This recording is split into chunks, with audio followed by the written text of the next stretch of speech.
What is going on, everybody on YouTube? Max Rock here with a brand new video, and today we're going to be looking at the Alcatel Pulsemix on Cricket Wireless. As you can see, this is a device that I picked up about, I want to say about a week ago, less than a week, I don't know, a few days ago. And this is that phone that has the replaceable back that you can get here, the one that came in the box, the battery pack one, as you can see. It is, let's see if we can get this to focus, 3,100 milliamps. So on top of that, you have the battery inside the phone, which is 2,800 milliamps. So with math, you're looking at about 6,000 milliamp hours that you can have potentially with this phone here. So the price I paid was $79.99, I believe. And I would say it's mostly worth it because you do get a kind of a cool modular phone that you can just, literally add extra battery to. So you can't get mad about that. But like with any phone, there are some things that you like and dislike. So of course this phone has some positive features. Let me go ahead and focus that for y'all. As you can see, it has a 2 megapixel camera in the front with an LED flash. Let's get that in focus there.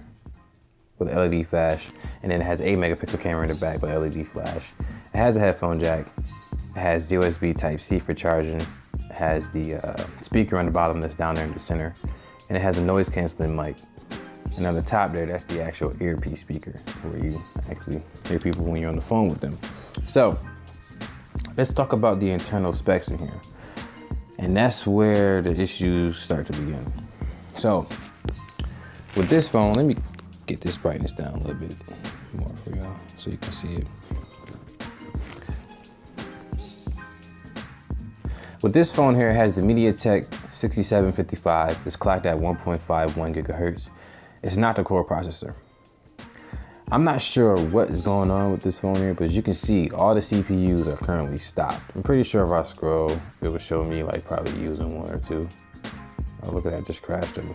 Wow, isn't that nice? Isn't that lovely? It looks as though that it's like a some type of power saving mode that's going on that you're not enabling or something like that, because there's no reason that all 8 cores or 7 cores or 4 cores should be stopped at any point in time.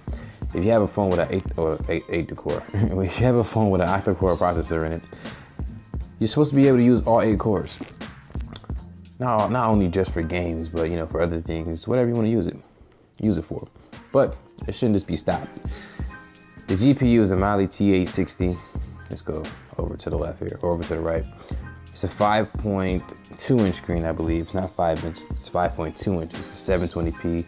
Pixel density is 320, so pixels per inch. You get 2 gigs of RAM and 16 gigabytes of internal storage. Available to the user is 9.8 or 908, which is just under 10 gigs. You get Android 7.0 Nougat. Security patch is back in May, so this is outdated by at least 7 months, okay? The security patch should be January of this year. Terrible. We could get into some other things, but let's just talk about the performance of the phone. So, now, of course, we know that this phone is not a flagship phone. We know that. So let's just get it out of the way. It's not even a mid-range phone. It's a budget phone. But I feel as though when it comes to phones that you sell in store, certain things should just work. There's been a couple instances where the power button here, as you can see here, is rigid. Let's see if I can focus that. Yeah, it's rigid there. The power button will stop working. The volume up and down keys will stop working. I don't know. When you pay money for a phone, you expect certain things to work. Now, I understand that some phones are slower than other ones and not going to be as powerful. That makes sense. It's just like cars. Some are faster, some are slower. But when it comes to putting your foot in the gas pedal or putting your foot in the brake, they do the same thing. And you don't want that brake or that gas pedal to not work one day. You know what I mean? That'd be fucking terrible. I mean, that's that. Oh, I just cursed. I'm sorry. I cursed. But these things should be working here. I'm probably gonna end up editing it out. I'll probably edit that out because YouTube, give me petty. It's kind of petty, but the button should work, okay? And the same thing happened when I put the actual battery case on here. As you can see, they pay attention to details. You can see here, it's rigid as well. So shout out to Alcatel, paying attention to detail like that. But if we talk about overall performance with this phone here, and this is just my 48 hours impression. I should have said that in the beginning of the video. We're gonna call that the 48 hours. This is gonna be the 48-hour impressions when it actually is like 4 or 6 or 7 days. The overall performance of this phone is cool. It's not terrible or anything like that. I didn't actually run a Geekbench score, and I don't really want to run a Geekbench score because it's not really a fair test if only 8 cores are shown to be working here. Oh, there's an advertisement. I had to let that play because they won't let me exit out. You know how those ads go. But I don't really want to run the Geekbench 4 test because you can't. It's not using all 8 cores, so I don't think that's fair. And if you see Geekbench 4 here, it shows that 4 cores are clocked at 0 gigahertz or 0 hertz, and 1 core is clocked at 1.51 gigahertz. So I don't get what's going on with this processor here in this phone. Is it quad core? Is it single core? Is it octa core? If you have this phone, let me know in the comments, man, because I'm thinking about returning this one. This is just, I don't know. Because what do you let it believe when you see something like this here? And then you literally see it in CPU-Z showing you that some cores are literally stopped. I don't know. Seems fishy to me, y'all. But as far as overall performance, I used it for like a day. I took maybe 2 phone calls on it. I sent some text messages from it, so it connects to Cricket Network. As you can tell, it's a Cricket phone. All that stuff works. The speaker on the bottom is kind of, that's another thing. The speaker on the bottom. I never seen a speaker in the center of a phone on the bottom before. I would have thought this doubled as a speaker here, but they decided not to do that. They decided to put the speaker here on the bottom. I don't know, this phone is just, it's a rarely built phone, but then what makes it even weirder is that it has modular pieces here. Now, if I get my hands on the other one, I think they got one case where it lights up. It's like multiple lights, it lights up. It freaking lights up. And then there's another case where it's a speaker. So that's cool. If I can get that case where it's a speaker, I'll like that one. Because, I like playing music, and if your phone is the loudest phone in the room, well, you automatically putting other phones to shame when it comes to sound. But overall, the cameras on this phone aren't the best. You can't really expect that much from a phone that costs, this amount of money here. I got a camera test video that's gonna be dropping on the channel probably tomorrow.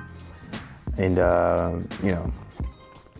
the picture is pretty cool in daylight, but if I'm gonna be honest, that camera in the front, ladies, stay away from it because it's a selfie camera. It's not that strong. It really isn't. And the selfie camera probably matters a lot to the women, so stay away from that one. Now, battery performance without the actual battery pack, suspect, very suspect. I opened this phone out the box, it had about 55%.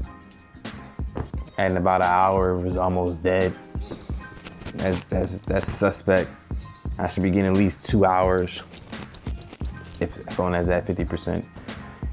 Because if you think about it, if your phone dies within 1 hour at 50%, that means at 100% it dies in 2 hours.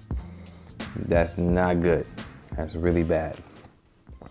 So, battery performance, not that good, but you do get the battery pack. So if you got this on your phone, you just hit this button here and it charges the phone. Very slowly, but it charges the phone. You get extra battery, so there's nothing to complain about. As far as everything else goes on the phone here, it's running Android 7.0. The launcher here is what Alcatel provides here. It's a little bit of skin on top of Android. I don't know what their their launcher is called, but this is the one you want to get out the box. I personally ran the Pixel 2 launcher. I have it here in the settings. I can go to it really quickly.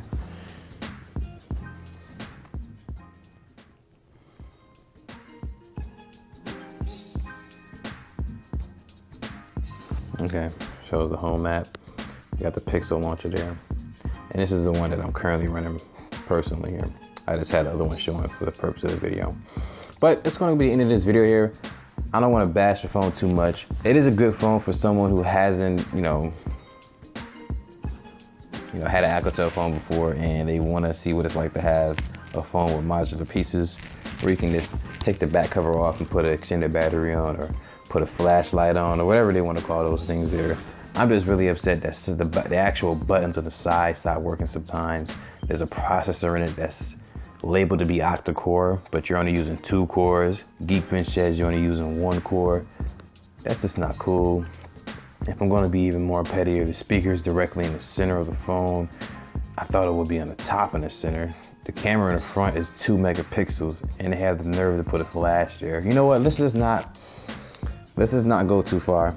Let's just end the video here. If you guys have any questions, let me know in the comments. If you want to see this phone go up against any other phone that I have here in the lineup, let me know in the comments as well. Be sure to like this video, subscribe to this channel if you haven't subscribed already. And as you do know, my name is Max the Rock. I want to say, of course, thank you for watching this video, and you have a good day. Say bye. Peace, y'all.